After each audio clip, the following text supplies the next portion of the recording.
ఓం నమ శివాయ. శివానందలహరి రోజుకో శ్లోకంలో ఈరోజు మనం 92వ శ్లోకంలో ఆదిశంకరాచార్యులు వారు మనం భగవంతుణ్ణి ప్రార్థిస్తే, ఆయన నామాన్ని సేవిస్తే ఎలా మన యొక్క నుదిటి రాతను మార్చుకోవచ్చో చెప్పారు. ఏమని? ఆయన యొక్క పాద పద్మాల్ని సేవించుకోమని చెప్పాడు. అలా సేవించుకుంటే, అతని యొక్క గానాన్ని వింటే అది బ్రహ్మలిఖితమైనా సరే మనకు ఆ దాన్ని ఆ యొక్క చెడ్డ రాతను దూరం చేసుకోవచ్చు అని చెప్పారు. ఈ శ్లోకంలో పూర్తిగా దేని గురించి చెప్పారంటే, సంసారం అనే కూపం నుండి మనల్ని మనం ఉద్ధరించుకోవాలి అని అనుకుంటే వెంటనే మనం గౌరీశుణ్ణి వేడుకోవాలి అని చెప్తున్నారు. అలా వేడుకున్న ఒక భక్తుడు, అంటే తెలియక వేడుకున్నా తెలిసి వేడుకున్నా భగవంతుడు మనకి ఎంత మంచి చేస్తాడో ఈ భక్తుడి ద్వారా మనకు తెలుస్తుంది. ముందు జన్మలో ఇతను భక్తుడు కానప్పటికీ కూడా అతని జీవితం ఎలా మలుపు తిరిగిందో మనం తెలుసుకోబోతున్నాం. ఒక ఊరిలో ఒక అతను ఉండేవాడనమాట. అతనికి ఏంటి అలవాటు? జూదం ఆడడం అనేది వ్యసనంగా కలిగి ఉన్నాడు అతను దానికి ఎంత బానిసయ్యాడంటే, ఇంకా పొద్దున లేచిన దగ్గర నుండి రాత్రి వరకు అతనికి ఇంకేం పని లేదు, ఏ బాధ్యత పట్టదు, కుటుంబం పట్ల అస్సలు బాధ్యత లేదు. జూదం జూదం జూదం ఇదే ఆయన యొక్క వృత్తిలాగా అయిపోయిందనమాట. బాగా వ్యసన పరుడైపోయారు. సరే, ఇలా ఉంటూ ఉండగా ఇంకా భార్య చెప్పి చెప్పి విసిగి వేసారిపోయి ఇంకా అతనిలో మార్పు లేక వదిలేసింది. ఆమె ఏంటి, శివుడికి భక్తురాలన్నమాట. ఆమె రోజు శివ పూజ చేసుకుంటూ ఉంటుంది. ఒకరోజు ఈయనతో ఏం చెప్పింది, మీరు బజార్కి వెళ్ళి శివుడి యొక్క అభిషేకానికి కావలసిన సుగంధ ద్రవ్యాలన్నిటినీ నాకు తెచ్చివ్వండి దయచేసి, నేను శివ పూజ చేసుకోవాలి అని చెప్పిందనమాట. సరే పోనీలే, అడిగింది కదా చేసేద్దాం అనుకున్నాడో ఏమో, ఏ మంచి బుద్ధి పుట్టిందో పాపం ఆ రోజు ఆయనకి. అలాగే తెచ్చిస్తాను అని చెప్పి మార్కెట్కి వెళ్ళి ఆయన మొత్తం ఈ సుగంధ ద్రవ్యాలు, స్వామివారి అభిషేకానికి కావలసిన సామాగ్రి అంతా తీసుకొని వస్తూ ఉన్నాడు. నడిచి వస్తూ ఉండగా దారిలో ఒక వ్యక్తి హడావుడిగా వెళ్తూ ఇతన్ని తగిలాడనమాట. అదే ఇద్దరు డాష్ ఇచ్చుకున్నారు ఒకళ్ళనొకళ్ళు. ఇవ్వగానే ఈ సంఘటన ఎక్కడ జరిగింది? ఆ గ్రామంలో ఒక చిన్న శివాలయం ఉందన్నమాట. ఆ శివాలయం ముందు ఈ సంఘటన జరిగింది. ఈ వ్యక్తి ఈయన్ని గుద్దటంతో ఈతను తీసుకొస్తున్న ఈ సుగంధ ద్రవ్యాలన్నీ వెళ్ళి స్వామివారి లింగం పైన పడినాయి. ఈయన చేతుల్లో నుంచి వెళ్ళి స్వామివారి శివలింగం పైన పడినాయి. వెంటనే ఏంటి, అందులో ఏమున్నాయి, శివ అభిషేకానికి కావాల్సిన పూజా సామాగ్రి అన్ని దానిలో ఉన్నాయి అన్నమాట. అవన్నీ వెళ్ళి శివలింగం మీద పడ్డాయి. ఇంకా ఇతను భావన మాత్రంగా చేశాడా పూజ? లేదు కదా. శివుడికి పూజ చెయ్యాలని చేశాడా? చెయ్యలేదు. ఇవి సమర్పిస్తున్నానన్న భావంతో చేశాడా? లేనే లేదు. ఇంక వెంటనే ఈ మనిషి ఏమనుకున్నాడు, చూసి ఆ శివలింగం మీద పడినాయి కదా, పోతే పోనీలే, పడితే పడినీలే, ఇంట్లో అయినా దానికోసమే కదా వెళ్తుంది, పోనీలే అన్నాడు. అంతే, పోనీలే అనుకున్నాడు, కానీ మనస్ఫూర్తిగా చేసిన పూజ కాదు, భావన పూజ అంతకంటే కాదు. సరే, ఇలా అనుకున్నాడు. కొద్ది రోజులకి ఆయన దేహాన్ని వదిలేశాడు, శరీరం చాలించేశాడు, కాలం తీరిపోయింది అతనికి. అలా కాలం తీరిపోయిన అతన్ని ఏం చేశారు, వీళ్ళొచ్చి విష్ణు పార్షదులు వచ్చి అతన్ని అమరావతికి తీసుకెళ్లారు. అంటే ఇంద్రుడు ఉండే నివాస స్థానాన్ని అమరావతి అంటారనమాట. అమరావతికి తీసుకొని వెళ్ళి అతనికి ఏమిచ్చారు, ఒక 3 గడియల పాటు ఇంద్ర పదవిని అలంకరించండి మీరు అన్నారు. ఇంత గొప్ప జూదరి, వ్యసనపరుడు, నిత్యం బాధ్యత లేకుండా తిరిగేవాడు, ఇలాంటి వాడికి ఎన్నో పాపాలు కూడా చేశాడు. వాడితో పాటు ఈ జూదంలో ఆడడానికి డబ్బుల కోసం ఎన్నో రకాల పాపాలు కూడా చేసి ఉన్నాడు. ఇంతటి వాడికి ఏంటి ఇంత అమోఘమైన ఫలితం అంటే, ఆయన తెలియకుండానే శివలింగం మీద వేసిన సుగంధ ద్రవ్యాలు ఆయన మీద పడటం, అవి అభిషేకంగా మారటము, ఈయన పోనీలే అనుకోవటం, శివ పూజకే కదా అని ఈయన పోనీలే అనుకోవటం, ఇవన్నీ కలిసి ఈయనకి ఒక 3 గడియల పాటు ఇంద్ర పదవిని అలంకరించే ఫలితం వచ్చింది. ఇక ఈయన్ని తీసుకొనెళ్ళి ఇంద్ర పదవిలో కూర్చోబెట్టారు. ఇంద్రుడికి చెప్పారు, "ఒక 3 గడియల పాటు నీ సింహాసనం నీది కాదు. ఇతను చేసుకున్న పుణ్యం వల్ల 3 గడియల పాటు ఈయనకు ఈ సింహాసనం మీద కూర్చోబెట్టే అదృష్టం దక్కింది" అన్నారు. అంటే 3 గడియలు అంటే మన మామూలు టైంలో చెప్పుకోవాలంటే ఒక 1:30 గంట సేపు అలా ఉంటుంది టైము. సరే అని వెంటనే ఈ జూదరిని తీసుకొనెళ్ళి ఆ సింహాసనం మీద కూర్చోబెట్టారు చక్కగా. ఈ జూదరి ఏం చేశాడు, ఒక్క క్షణం ఆలోచించాడు.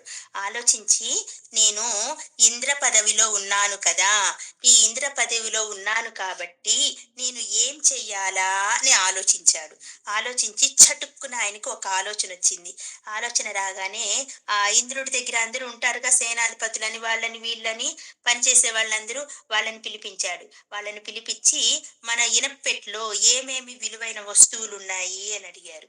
అనగానే వాళ్ళందరూ చెప్పారు, "ఇనప్పెట్లో అన్నిటికంటే విలువైనది చింతామణి ఉంది" అని చెప్పారనమాట. అనగానే, "ఆ చింతామణిని ఇటు పట్టుకురండి" అన్నారు. సరే, ఆ చింతామణిని తీసుకొని ఆయనేం చేశాడు, ఆ చింతామణిని నారద మహర్షిని పిలిపించి ఆయనకి దానం చేసేసాడు ఆ చింతామణిని. తర్వాత గజశాలకెళ్ళాడు. గజశాలలో ఏమిటి ఇక్కడ ఉన్న విశేషమేంటి? ఇక్కడున్న శ్రేష్టమేమిటి అనుకున్నాడు. అని వెతకగానే అక్కడ ఇంకేముంటుంది? ఐరావతం ఉంటుంది. ఆ ఐరావతాన్ని తీసుకున్నాడు. "ఇది శ్రేష్టం స్వామి" అన్నారు వాళ్ళు. ఆ శ్రేష్టం అని చెప్పగానే ఆ ఐరావతాన్ని తీసుకొని అగస్త్య మహర్షిని పిలిపించాడు. వెంటనే అగస్త్య మహర్షికి ఆ ఐరావతాన్ని దానం చేసేసాడు. ఇంకా అశ్వశాలకు వెళ్ళాడు. అశ్వశాలకు వెళ్ళి అక్కడ ఉన్న అశ్వాల్లో ఉత్తమమైన అశ్వం ఏది అనగానే వాళ్ళు చెప్పారు, "ఉచ్చైశ్రవశ్వం" అని అన్నారు. ఆ ఉచ్చైవశ్వంన ఏం చేశారు, విశ్వామిత్రుడిని పిలిచాడు. సారీ, విశ్వామిత్రుడిని పిలిచాడు. ఆయనకి ఆ అశ్వాన్ని దానం చేసేసాడు. ఇంకా మిగిలిందేంటి? కామధేనువు, కల్పవృక్షం మిగిలింది. ఈ కామధేనువునేమో వశిష్ఠ మహర్షికి ఇచ్చాడు. కల్పవృక్షాన్నేమో కౌండిన్య మహర్షికి ఇచ్చేశారు.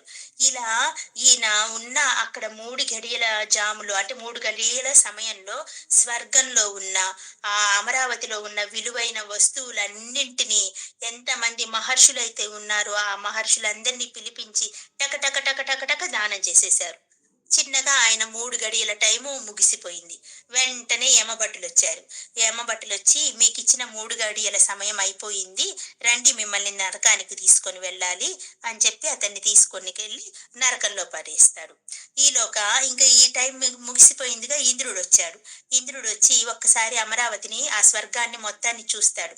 చూడగానే అక్కడ విలువైన వస్తువులు, ఈ ఇంద్రుడు ఎంతో కష్టపడి సంపాదించుకున్న విలువైన వస్తువులన్నీ ఏమీ కనపడలేదు. కనపడకపోయేసరికి ఏం జరిగింది అని అడుగుతారు. అడగగానే ఈ అమరావతిలో విలువైన వస్తువులన్నీ ఏమైనాయి అని అడగగానే వాళ్ళందరూ వచ్చి చెప్తారు. ఇలా ఇంద్ర పదవిని అలంకరించాడు కదా ఆ జూదరి, అతను విలువైన వాటన్నిటిని కూడాను దానం చేసేశాడు. దానం చేసేశారని చెప్తారు. అలా దానం చేశాడు అని తెలుసుకోగానే ఇంద్రుడికి పట్టరాని కోపం వచ్చేస్తుంది. ఆ కోపంతో ఊగిపోతూ, "ఎక్కడున్నాడు ఆ జూదరి" అనగానే, "నరకానికి తీసుకొని పోయారు యమభటులొచ్చి" అని చెప్తారు. వెంటనే ఇంద్రుడు నరకానికి వెళ్తాడు. నరకానికి వెళ్ళి యమధర్మరాజుని అడుగుతుంటాడు, "ఓ యమధర్మరాజా, మీ నరకంలో ఎన్ని రకాలైన శిక్షలున్నాయో అన్ని రకాల శిక్షలు ఈ జూదరి పైన అమలు పరచండి" అని చెప్పాడు. అనగానే ధర్మరాజు అడిగాడు, "ఏం జరిగింది" అనగానే, "నా అమరావతిలో ఉన్న, నా ఇంద్రభవనంలో ఉన్న విలువైన వస్తువులన్నింటినీ ఇతను దానం చేసేశాడు. ఇంద్రభవనం అంతా వెలవెలపోతుంది" అని చెప్పారు. అనగానే ధర్మరాజు ఏం చేశాడు, ఆ జూదరి దగ్గరికి వెళ్ళి, "ఏమయ్యా, నువ్వు చేసిన భూలోకంలో నువ్వు చేసిన చెడ్డ పనులు చాలవా అన్నట్టు అవి నీకేం సరిపోలేదా? పైపెచ్చు పైకొచ్చి కూడా ఇంత పని చేశావేమిటి? పరుల సొమ్ముని దానం చేయకూడదని నువ్వు ఎరగవా? పరుల సొమ్ము ఏదైనా దానం చెయ్యాలి అనుకుంటే వారి అనుమతిని, ఆ సొమ్ముకి అర్హులెవరో వారి యొక్క అనుమతిని తీసుకొని దానం చెయ్యాలే తప్పితే ఇలా అనుమతి లేకుండా దానం చెయ్యవచ్చా? ఈ హక్కు నీకు ఎవరిచ్చారు" అని అడిగారు. అడగగానే జూదరి ఏమని సమాధానం చెప్పాడంటే, "ఇవన్నీ నాకు తెలీదు స్వామి. నాకు తెలిసిందల్లా ఒక్కటే, నన్ను తీసుకొనెళ్ళి ఇంద్రుడిగా నియమించారు. నన్ను ఆ పదవిలో 3 గడియలు ఉండమని చెప్పారు. అప్పుడు నేను ఏమయ్యాను? ఇంద్రుడినే అయ్యాను. నాకిచ్చిన 3 గడియల సమయంలో నేను ఇంద్రుడినయ్యాను. అప్పుడు ఆ ఇంద్ర భవనం మీద హక్కు నాకుంటుంది. కాబట్టి నాకొక ఆలోచనొచ్చింది. మంచి మంచి దానాలు చెయ్యాలి అనుకున్నాను. ఆ ఆస్థానంలో ఉన్నప్పుడు ఏమి చెయ్యొచ్చా అని ఆలోచించాను. నాకు దాన ధర్మాలు చేస్తే మంచిది అనిపించింది. ఆ మహర్షులందరిని పిలిపించాను. దానం చేసేశాను. దానికి తప్పేమిటి అని అడిగాడు. అడగగానే యమధర్మరాజు ఆశ్చర్యపోయాడు. నిజమే కదా! ఆయన్ని 3 గడియల సమయం వరకు నియమించారు. అప్పుడు ఆయన ఇంద్రుడే అవుతాడు. ఇంద్రభవనం అతనిది అవుతుంది. మరి పరాయి సొత్తు దానం ఇవ్వడానికి అనుమతి లేదు అనటానికి లేదు కదా! సరే ఇదంతా కాదు. దీనిని నిర్ణయించవలసిన వారు ఇంకొకరున్నారు అని యముడు, ఇంద్రుడు ఇద్దరు కలిసి చిత్రగుప్తుడిని పిలిపించారు. చిత్రగుప్తుడిని పిలిచి ఆయన ఇలా అడిగాడు. "ఏమిటి చిత్రగుప్త, ఒకసారి వీడి చిట్టా ఓపెన్ చెయ్యి, తీసి చూడు. వీడు మహాపాపి, అన్ని పాపాలు చేసి కూడా ఇప్పుడు ఇలా మాతో సంవాదం చేస్తున్నాడు. నువ్వు వీడి చిట్టా విప్పు" అన్నారు. వెంటనే చిత్రగుప్తుడు నవ్వుతూ చెప్తాడనమాట. ఇతను చేసిన పాపాలన్నీ చిట్టా విప్పాడు, తీశాడు, చూశాడు. వెంటనే చిరునవ్వు నవ్వాడు. "ఇతను చేసిన పాపాలన్నీ మటుమాయాలైపోయినాయి స్వామి. పాపాలన్నీ సున్నాగా చూపిస్తున్నాయి, అంటే శూన్యంగా కనపడుతున్నాయి" అన్నాడు. అని నవ్వుతూ చెప్పాడు. ఏంటి, ఇతను చేసిన పాపాలన్నీ శూన్యమైపోయినాయా? ఎలా జరిగింది ఇలా అన్నారు యమధర్మరాజు. ఇంకేముంది స్వామి, ఇతను చేసిన దానాలతో ఇతను కింద లోకంలో ఏవేవైతే పాపకార్యాలు చేశాడో అవన్నీ ఒక్కసారిగా తుడిచిపెట్టుకొని పోయినాయి. కాబట్టి ఇతను శిక్షార్హుడు కాదు. అంతకంటే ముఖ్యమైన విషయం ఏమిటంటే ఇతనికి ఇక్కడ ఎక్కువసేపు ఉండే హక్కు కూడా లేదు. మనం ఉండనివ్వడానికి కానీ లేదు, మనకు హక్కు లేదు. మనకి ఇతనికి వెంటనే ఉత్తమ జన్మని ఇవ్వాలి అని చెప్పాడు. అప్పుడు యమధర్మరాజుతో ఇంద్రుడు ఏమన్నాడు? లేదు లేదు, చిత్రగుప్తుడు ఏంటి అలా చెప్తున్నాడు? నేను ఇది నమ్మను. అది నా సొమ్ము, నా సొమ్ముని ఇంకొకటి దానం చేశాడు, అది తప్పు కాదంటాడేంటి? నేను చెప్పను, నేను విననే వినను. ఈ చిత్రగుప్తుడు చెప్పేదంతా తప్పు అన్నాడు. యమధర్మరాజు అన్నాడు, చిత్రగుప్తుడు చెప్తే అది తప్పు కాదు. చిత్రగుప్తుడు అంటే ఎవరు? మనమందరం తెలుసుకోవలసిన విషయం, చక్కటి విషయాన్ని గురించి వివరించారు ఇక్కడ. చిత్రగుప్తుడు అంటే 4 రకాల ఇవి కలిసి ఉంటాయి. చిత్రగుప్తుడు అంటే మనస్సు, బుద్ధి, చిత్తం, అహంకారం, ఈ 4టిని కలిపితేనే చిత్రగుప్తుడు. మనలో కూడా ఉన్నాడు చిత్రగుప్తుడు. ఈ 4 మనలో కూడా ఉన్నాయి. చిత్తం అంటే ఏంటి? చిత్తం అంటే దాచుకోవటం అని అర్థం. చిత్తం అంటే దాచుకోవడం. ఇంతకు ముందు రికార్డ్ అయి ఉంటుంది మన చిత్తంలో అన్ని, ఏవైనా సరే, ఏ విషయాలైనా సరే మన చిత్తంలో రికార్డ్ అయి ఉంటాయి అన్నమాట. అలా రికార్డ్ అయిన విషయాలన్నిటినీ, చిత్తంలో ఉన్న విషయాలన్నిటినీ అప్పుడప్పుడు గుర్తొచ్చి మనస్సును తొలచి వేస్తూ ఉంటాయి. అంతేగా, మనం కూడా గతంలో ఏవైనా పనులు చేసి ఉంటే అవి మన మనస్సు తలుచుకొని తలుచుకొని బాధపడుతూ ఉంటుంది. మన మనస్సును తొలచి వేస్తూ ఉంటాయి ఈ చిత్తము అనే దాంట్లో రికార్డ్ అయిన మాటలన్నీ. అది ఏం చేస్తుంది? అలా మనస్సుని తొలచి తొలచి అది అహంకారానికి దారి తీస్తుంది. ఆ అహంకారం ఏం చేస్తుంది? మనిషిని అహంకారం ఏం చేస్తుంది? పతనానికి దారి తీస్తుంది. ఇది చిత్తం చేసే పని అన్నమాట. ఇక్కడ చిత్రగుప్తుడు అంటే ఇదే అర్థం. ఆయన ఏమైతే చెప్తాడో, ఆయన దగ్గర రికార్డ్ అయి ఉండేవన్నీ సత్యాలే. ఆయన చెప్పేది సత్యం. ప్రతి ఒక్కళ్ళలో కూడా చిత్రగుప్తుడు ఉంటాడు. సరే, నువ్వు చిత్రగుప్తుడు చెప్పేది తప్పంటున్నావు కదా, వదిలేసేయి. ఇప్పుడు దీనికి ఎందుకు నువ్వు ఇంత ఆవేశంతో ఊగిపోతున్నావు? ఇంత ఆవేశంతో ఊగిపోవలసిన అవసరం ఏమీ లేదు. ఆ మహర్షులందరినీ పిలిపించు. ఇవన్నీ ఇంద్రభవనంలో ఉండవలసినవి, అమరావతిలో ఉండవలసిన విలువైన వస్తువులు ఇవి. మీ దగ్గర ఉండదగినవి కాదు అని నచ్చ చెప్పు, వెనక్కి తీసుకో. అంతే. దీనికెందుకు ఇంతలా తాపత్రయపడుతున్నావు? నువ్వు ఒక దేవుడు అయి ఉండి కూడా ఇలా మనిషిలాగా ప్రతి ఒక్క దాని కోసం వెంపర్లాడటం కరెక్ట్ కాదు అని యమధర్మరాజు సత్యాన్ని చూపించాడు అక్కడ. చూపించగానే ఇంక ఇంద్రుడు చేసేది ఏమీ లేక అమరావతికి తిరుగుముఖం పట్టాడు. మళ్ళీ ఇప్పుడు మనకి ఇక్కడ ఏమైంది? ఈ జూదరిని ఎక్కువసేపు మనం నరకంలో ఉంచకూడదు. ఎందుకంటే అతను ఇప్పుడు ధర్మ ధర్మాత్ముడైపోయాడు. ధర్మాత్ములు నరకంలో స్థానం లేదు ధర్మాత్ములకి. కాబట్టి ఇతనికి మరో జన్మ ఇవ్వాలి. ఏంటా చక్కటి జన్మ? మరి జన్మలో ఏమయ్యాడు ఈ జూదరి? ఏమయ్యాడంటే బలిచక్రవర్తిగా పుట్టారు. ఈ జూదరి మరి జన్మలో బలిచక్రవర్తిగా పుట్టారు ఆయన. ఈ జన్మలో ఏం చేశారు? ఆయన ఈ జన్మలో కూడా ఆ భగవంతుడి అనుగ్రహం వలన, పూర్వజన్మ వాసనల వల్ల ఎన్నో దానాలు చేశారు. ఆ దానాల ద్వారా ఎంతో గొప్ప పదవిని సంపాదించుకున్నాడు. ఇదంతా మనకు తెలుసు. కానీ ఇక్కడ ఈయనకి ఇన్ని ధర్మాలు చేసినా, ఇన్ని దానాలు చేసినా, బలి చక్రవర్తి అయినప్పటికీ కూడాను ఆయనలో ఒక చెడ్డ గుణం ఉంది. ఏంటా చెడ్డ గుణం? అహంకారం అనే చెడ్డ గుణం ఉంది. ఆ చెడ్డ గుణం ఎందుకు వచ్చింది? పూర్వజన్మలో ఆయన చెడ్డ వాసనలు కలిగి ఉన్నాడు కదా, ఆ చెడ్డ వాసనలే ఈ జన్మలో అహంకారంగా రూపుదిద్దుకున్నాయి. ఇంతటి గొప్ప వ్యక్తికి అహంకారం అనేది అలంకారమా? కానే కాదు కదా. ఇప్పుడు ఆ అహంకారాన్ని తీసివేయాలి అంటే పరమాత్మే స్వయంగా వచ్చాడు ఆయన కోసం. బలిచక్రవర్తి అంత గొప్ప వ్యక్తి అనమాట. దానివల్ల పరమాత్మ ఏం చేశాడు? వామన అవతారంలో వచ్చి ఆయన్ని అనుగ్రహించాడు. చక్కగా అతనిలోని అహంకారాన్ని తన కాలుని తీసి తన నెత్తి మీద పెట్టి తన అహంకారాన్ని అధఃపాతాళానికి అణిచివేశాడు. చూడండి ఎంత చక్కటి విషయమో.